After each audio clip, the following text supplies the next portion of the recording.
Since the Guardians have traded away Francisco Lindor, they continue to look for options at shortstop. But right now, we know who the answer is not, and we know who the answer could be, at least right now.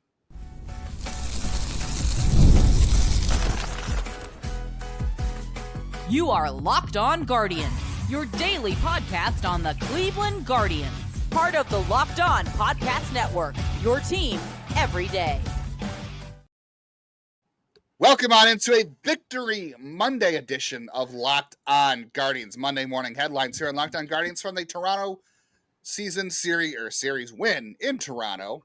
This is Locked On Guardians. We're happy you're here with us. We are part of the proud Locked On Podcast Network. Your team, your Cleveland Guardians, every single day. We're covering the Cleveland Guardians from the majors to the minors to the draft and everything in between. It's our favorite half hour of the day. We hope it's yours too. We can spend the next half hour talking about your Cleveland Guardians. I am Justin Lada. I have been watching Cleveland Guardians baseball my entire life, and I have been writing about their minor league system since 2007 for the News Herald, the Morning Journal, Next Year in Cleveland.substack.com, and here with my good friend and co-host, Jeff Ellis. I just wandered in off the street. I've never talked about baseball before. Oh, yeah, you can go listen to the 1,500 episodes of this podcast I've done.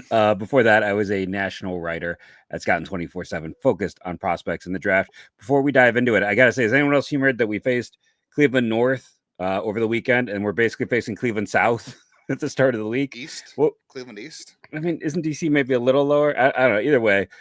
Tampa's Cleveland South. I'm not, we can save this for another day. I'm curious what this is okay. Someone who's very good at analytics. Let's see what percentage of former Cleveland players are on other teams to compare that to the average. Like, how common is this to have this many former dudes on other teams? That sounds like a project for everydayer David. So, David, you can get on that. On today's Locked On Guardians, we are going to get into the middle infield combo. It is time for Gabriel Arias to play shortstop and the Guardians to at least set something. It's time for a change. It is time for a change. We'll talk about the continuing conversation around good versus lucky, and if the Guardians really do have better play coming while they continue to win without really looking like a dominant team. And we'll get into the Washington National Series that is coming in the week ahead in today's third segment. But before we get into today's show, today's episode of Locked On Guardians is brought to you by Monarch Money. Take control of your finances with Monarch Money. Use code LOCKEDONMLB at monarchmoney.com. You're going to get 50% off your first year. Jeff, one of the things I've always talked about on the show, it's good to have a long-term answer, right? You want to have a long-term answer of a position. That's the ideal world. But I think you've said this many times before. Sometimes you don't really necessarily need Mr. Right now. Mr. Right now, exactly. We've talked about that before. And in 2022, that was Oscar Gonzalez. At times in 2024, that was John Noel. We're not going to have a conversation about right field today. We will talk about right field tomorrow because a lot of people are at their wits' end with Nolan Jones and John Noel. So come back tomorrow for that discussion. Today, we're talking about shortstop because, in a weird way, Daniel Schneemann affects this because obviously Daniel Schneemann had a great weekend. We're going to get into that, and we could probably start there. I think for the benefit of Gabriel Arias, he can move to shortstop every day. Because Daniel Schneemann can play second base a lot of days if he's not playing the outfield because Angel Martinez is playing good for now. The guys that are Mr. Right now for you are Gabriel Arias. They are Daniel Schneemann. They are Angel Martinez. That combination of those three players should be in your lineup every day right now. And if in 2 weeks from now they're not playing great, you make a different decision. You give them some time, ride the hot bat. Daniel Schneemann just carried your team for an entire game. He literally had all 5 RBI on Saturday in that game. Obviously some things happen in front of him that we'll get into in the next segment to get him up in that situation. But your entire weekend was essentially Juan, Schneemann, and Arias and some Carlos Santana mixed in there. Brian Rocchio did not contribute to that. You have guys that can contribute. It is time to move Arias to short. And maybe you can't do it right now because the roster logistics don't actually make sense. Maybe when Lane Thomas comes back, this makes more sense. But it's time for Brian Rocchio to take a seat, and it's time to celebrate Daniel Schneemann hitting more barrels this weekend than he had all of last year, by the way. And Gabriel Arias, who continues to be, oddly enough, a model of consistency. Yeah, it's, I dove deep on the numbers because Gabby has such a better arm. And we've talked about all the plays he makes that Rocchio wouldn't make. The big difference is, the Rocchio's the professor, and all we've heard for years, and we've seen with Gabby at some points, like did he mess up the wheel play in today's game? Should he maybe not try to take second? He's not perfect, but defensively, he's been pretty darn good. Like, he is making, the right call. When Manzardo went to him early in the game today for that double play was that the first inning? Like, my brain is going, Yeah. and he makes that hard throw to home, and just because he can throw so well, it's like, if Rocchio makes that throw, the runner could slide and has a better chance of being safe. It was Bo Bichette. Whereas with Gabby, he has him out by feet, and he seems to be, in the right position. I did a deep dive on Baseball Savant. Their ranges are very similar right now. Gabby scores a little bit lower because his defensive grade at third base isn't great, where he's also pitched in. But he's a neutral shortstop with a strong arm, and I will take that because, his hard hit percentage has gone backwards a little bit, but he's walking more. He's like showing signs of completeness. Now, I still don't know if I buy it over the course of a full year, but he's, as you said, Mr. Right Now. Schneemann is had hot stretches in the past. Ride it. The only downside is you don't really have an alternative. Like, let's say you want to send down Rocchio, there isn't that player. Like, they don't have anyone on the 40-man in AAA. They don't have a depth middle infielder. They're kind of in a rough situation in that regard. They almost need to, it's like, would you call up a Christian Cairo as a roster fodder-esque type guy temporarily, but then you'd have to let go Vince Velasquez, which I mean, probably no, because Velasquez went into Festa's position, so you have to figure out something else, right? Or did Festa take so many roster moves, it starts to all come together in my head. Either way, like, they still kind of need Rocchio, but he's not playing well. His offensive numbers are putrid. His data is putrid. There's nothing to look at there that is redeeming. And then he's just made bonehead play after bonehead play. Like, he leads the team in bonehead moments. And, sophomore year slump, he did, technically it's actually his third year.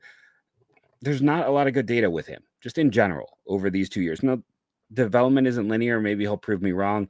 He had great defensive metrics a year ago, specifically on his range, not his arm. But right now he's a mess, and you have to play these two.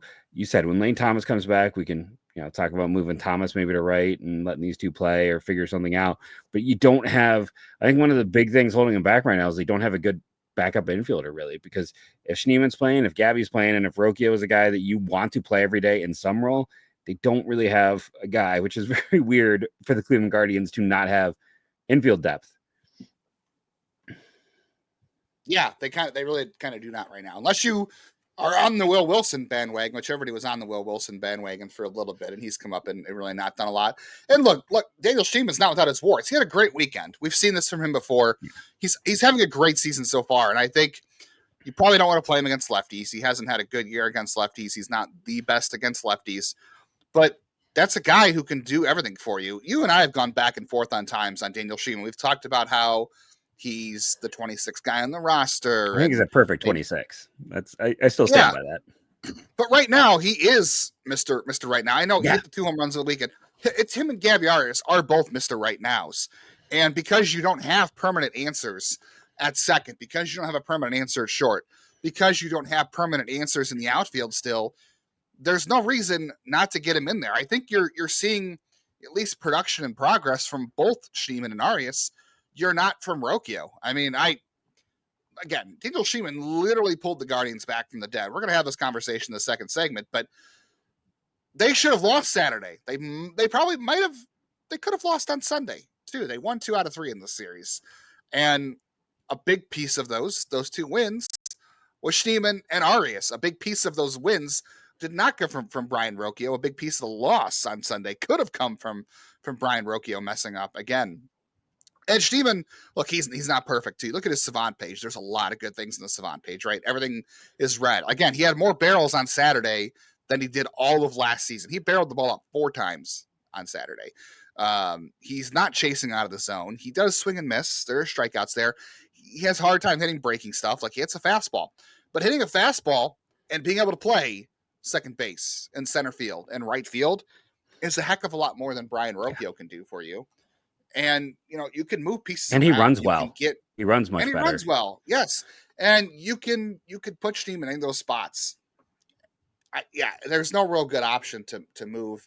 You really need kind of a right-handed platoon for Schneemann, which I guess unfortunately leads you to using Brian Roque right now, unless you want to use Will Wilson in that spot. But I guess you could use Martinez, but then Nolan Jones has to play center. It's messy. It's messy. But the data really is good for Daniel Schneemann right now. The data is still mostly good for Gabriel Arias too. The Guardians were talking over the weekend about how Gabriel Arias has shown so much growth this season. He has matured as a player and a person this year. They're talking about the work he's putting in, the confidence he's having, all the adjustments he's made. Like, the chase rate's still high, but you want to know what? He's walking. He's laying off some tough pitches finally that he wasn't before. He's running better. He's accepted playing other positions than shortstop. Like, he's taking chances. He's doing a lot of good things. Those guys are both helping you win games right now, even as you're not playing perfect baseball.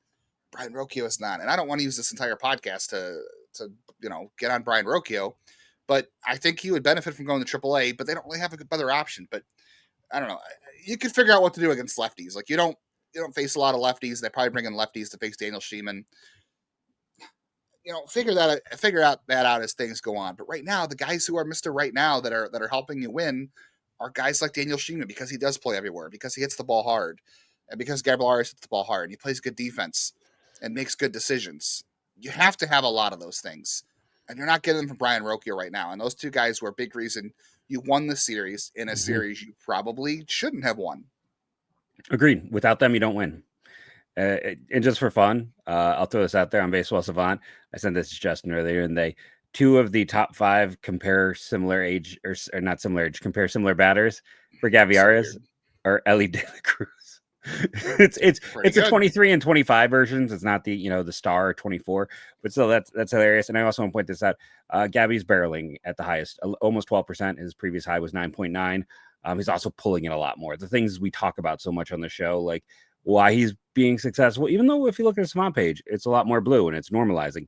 He's being successful because of stuff, we do talk about. So, hey, tune in. We're telling you like the higher pull rate, which is allowing him to get into some more. His opposite field numbers are going down a little, which is where a lot of his power is, but he's adjusting. It's the first time I think we've ever seen really Gabby adjust at the major league level.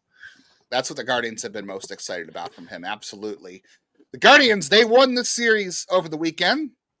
They didn't necessarily look like they were going to at times. We've had a lot of conversations on the show about whether or not the Guardians are lucky or good, or whether it's better to be lucky or good. Are the Guardians going to start playing better? Is it going to start looking better? We'll talk about that next on today's Locked On Guardians. Jeff and I were having a good conversation off air about money and payroll in Major League Baseball. The Toronto Blue Jays might be checking their bank account and wonder, where did all my money go? They're not spending their money on dining and online shopping and entertainment, but you are. I am. And it's easy to lose track of all that stuff. I think I did spend some money over the weekend on those things, and I probably should have been a little bit better, making better decisions. That is where Monarch Money can help me. It is help you. It is your personal CFO, and it gives you full visibility and control over your finances. Monarch Money is not just a budgeting app. It is a complete financial command center. You can track all of your accounts, your investments, your spending in just one place. And this gives you the opportunity, if you can, to not just manage your money, but build wealth. Have financial goals. That's so important. I've talked about that with Monarch Money before. Maybe you want to save for a vacation. Maybe you want some home renovations. Maybe you just need a little safety net for things like all Americans do, really. Monarch Money can help you achieve those goals. And you can do it with a partner. You can track shared and personal accounts. You can stay on the same page while having those important conversations we all have about finance, making it a lot easier and stress-free. Take control of your finances with Monarch Money. Use our code LOCKEDONMLB at monarchmoney.com for 50% off your first year. That's monarchmoney.com. Code LOCKEDONMLB for half off your first year.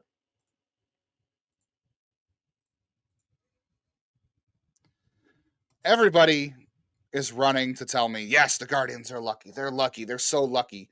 And we're still having the same conversation about run differential. I think we've been having this conversation for about the last week now, which, I completely get, even though it's kind of skewed by a couple of games this season where Austin Hedges and Will Wilson and both pitched, which wasn't fun. Those were not fun games. Let's be honest.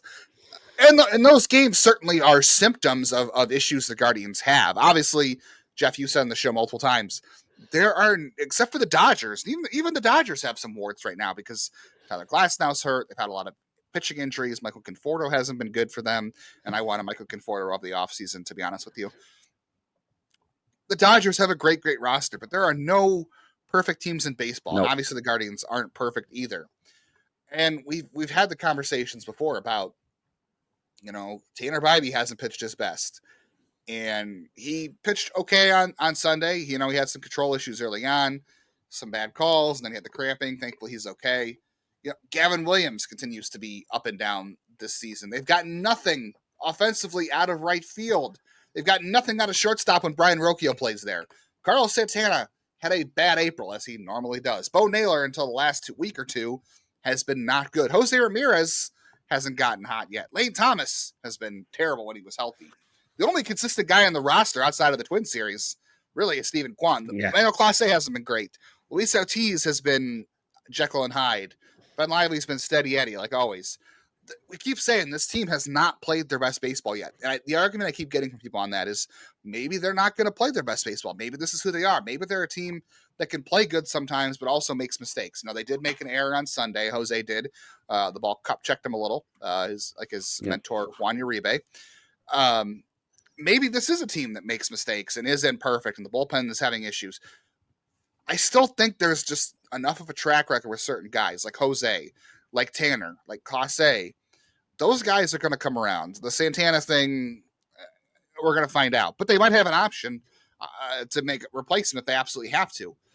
He had a good weekend. I mean, he was arguably their third best hitter over the weekend. Yeah. But you're getting contributions across your entire roster for the most part, like outside of right field. Like Daniel Schneemann had a great weekend for you.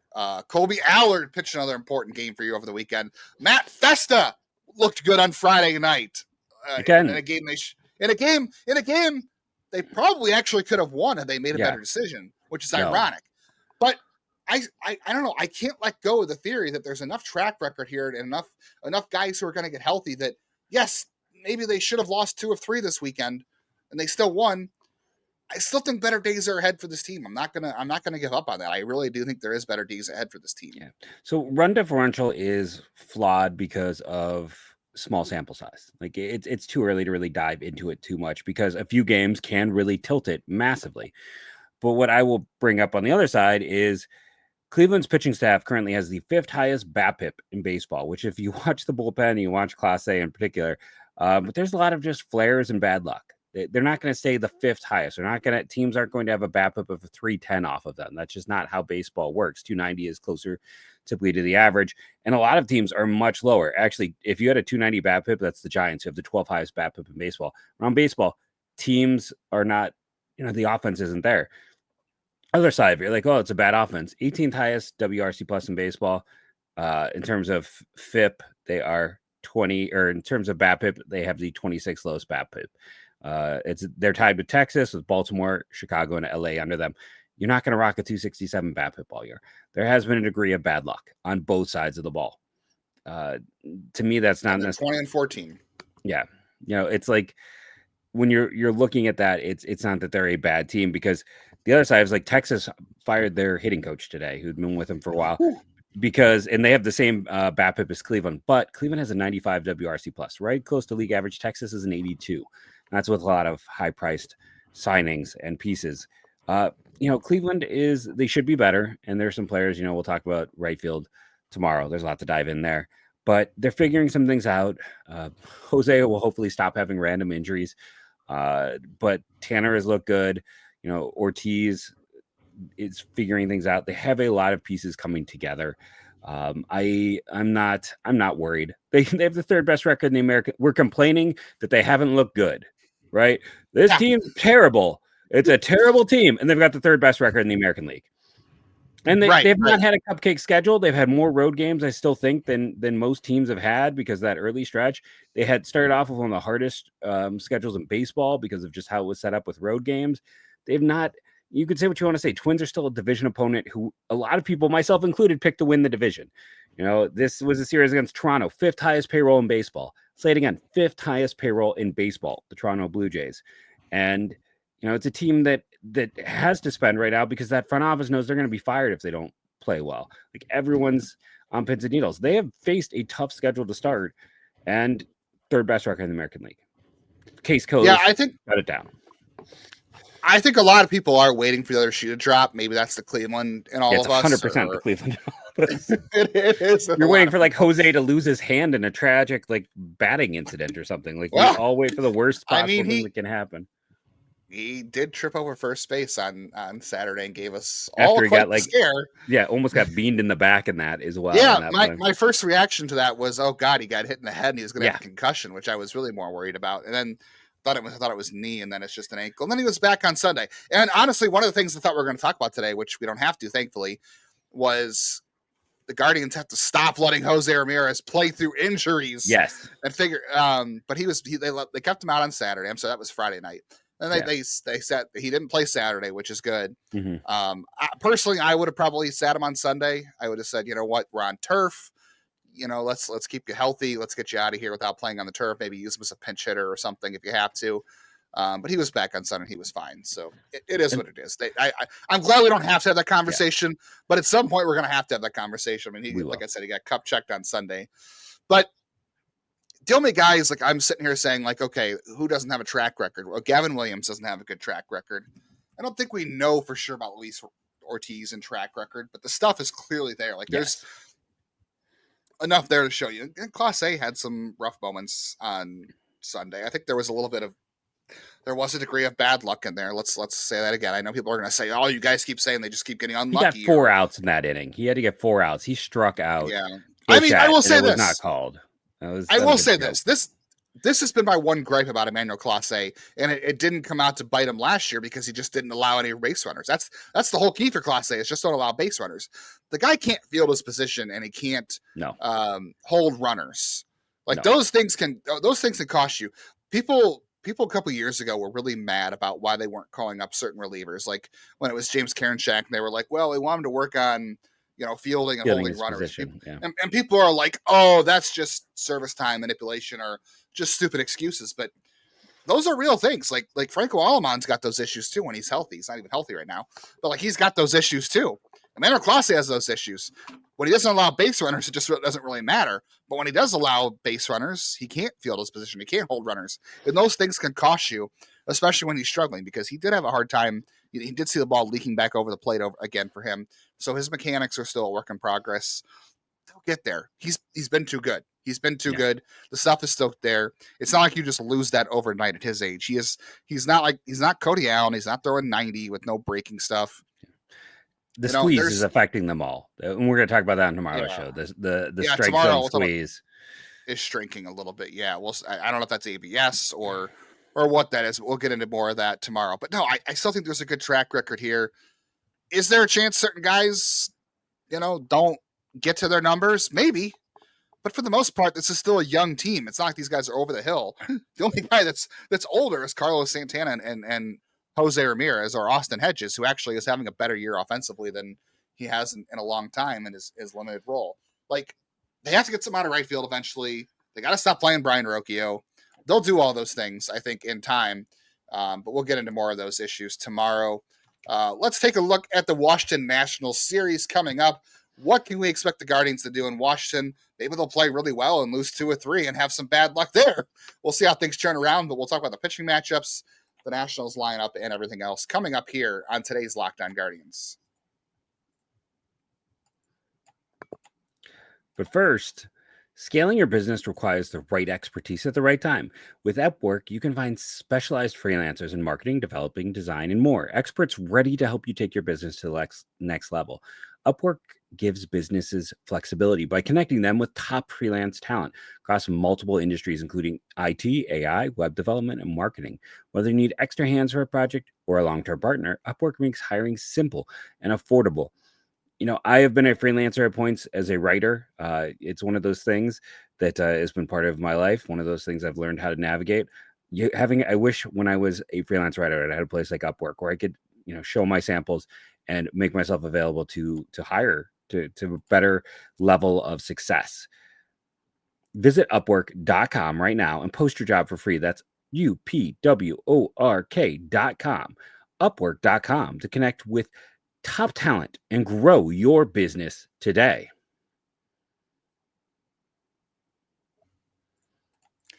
Thank you to all everydayers and every other listener we have today, whether you're new or an everydayer coming back. We appreciate you making Locked On Guardians your first listen today, every day, wherever it is you get podcasts. Make sure you hit the bell on YouTube for us so you never miss an episode. You never miss a bonus video. You never miss a reaction video.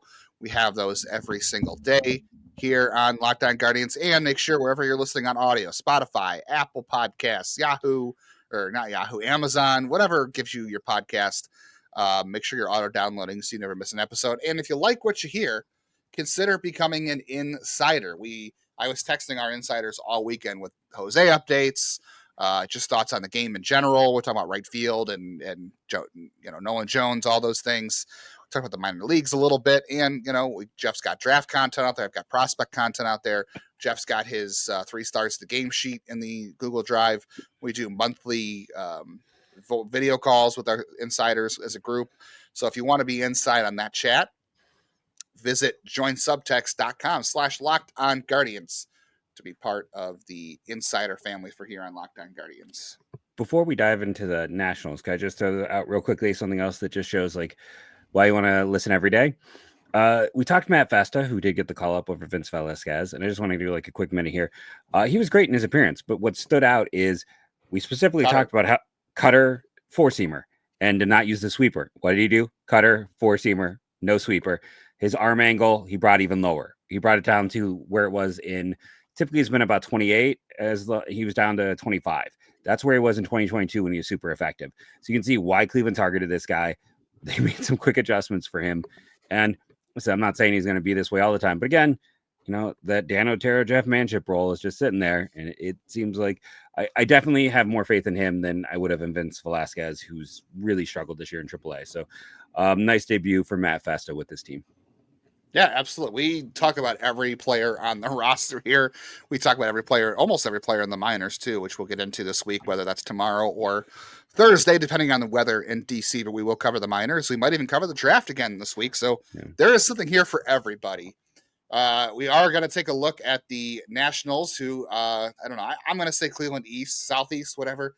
Tampa Bay is truly Cleveland South to me, the way things look there. But the pitching matchups for this week are Jake Irvin and Luis Ortiz for the Guardians, Brad Lord for the Nationals against Ben Lively, and then Logan Allen's going to go in the finale on Wednesday. It's a day game with Michael Soroka is expected to be the starter on Wednesday for the Nationals, who I think we've seen him with the White Sox most recently. Former really good starter who's just fallen apart in the last several years, which really... Well, he had a good season last year. Like, he got money because he had a decent year with the White Sox. He was kind of a trendy under-the-radar buy in free agency. Yeah.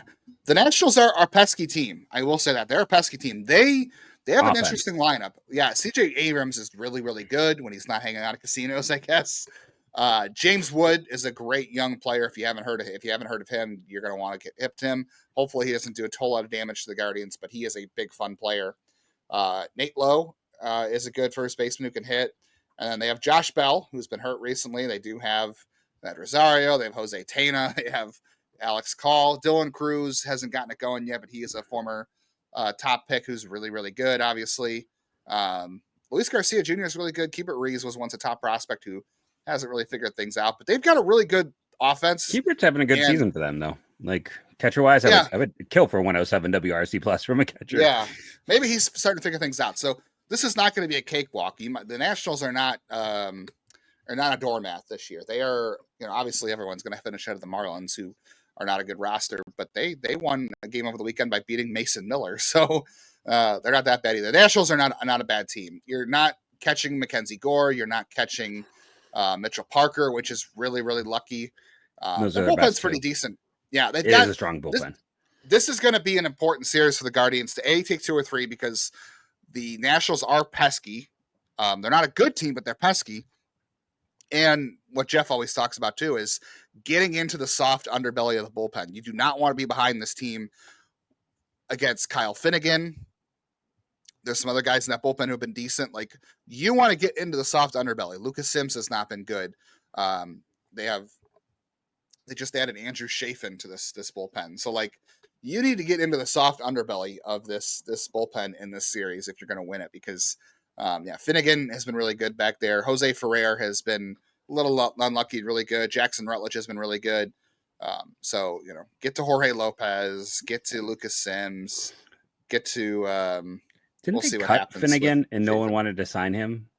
Like, they didn't want to pay him his arbitration number. Yeah, a lot of teams they are got be rid of regretting him. that now. Yeah, the Cubs right now could certainly use him. He'll be a trade asset for them at some point. But this will be an interesting series. I think we want to have Logan Allen was not fantastic. I thought he pitched okay on Friday, to be honest. I thought he was pretty good. It's fine. It's okay. Nothing special. Yeah, you want Luis Ortiz to follow up on last start, and then Ben Lively is just really solid. So hopefully, I don't know. The Guardians didn't.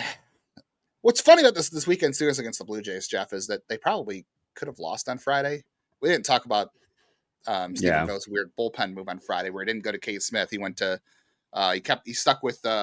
We should have gone lefty. Nathan Lukes is a platoon bat, and he didn't go to the left-hander. He stuck with Junis instead of Cantillo, and that situation. Yeah, it was weird. So they lost that game. They lost Friday, and they probably should have won. And then Saturday, Sunday, they probably could have lost.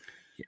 You're always a winner here when you listen to Locked On Guardians. We'll be back with you tomorrow, as we are every day of the week. We'll talk Nationals and Guardians Game 1. That is Luis Ortiz and Jake Irvin. If they play, if weather doesn't allow, we're still going to talk about right field options for the Guardians. We'll talk about the strike zone changes, and we'll get into the minor leagues if there's no game on Monday. So we will be here with you, rain or shine. We have lots to talk about, and we do it every day. We hope you are here with us every day. Thank you for joining us. Remember to rate and review. Do your part. Tell a friend. Comment below with what is your favorite Nationals player, and go Guardians go.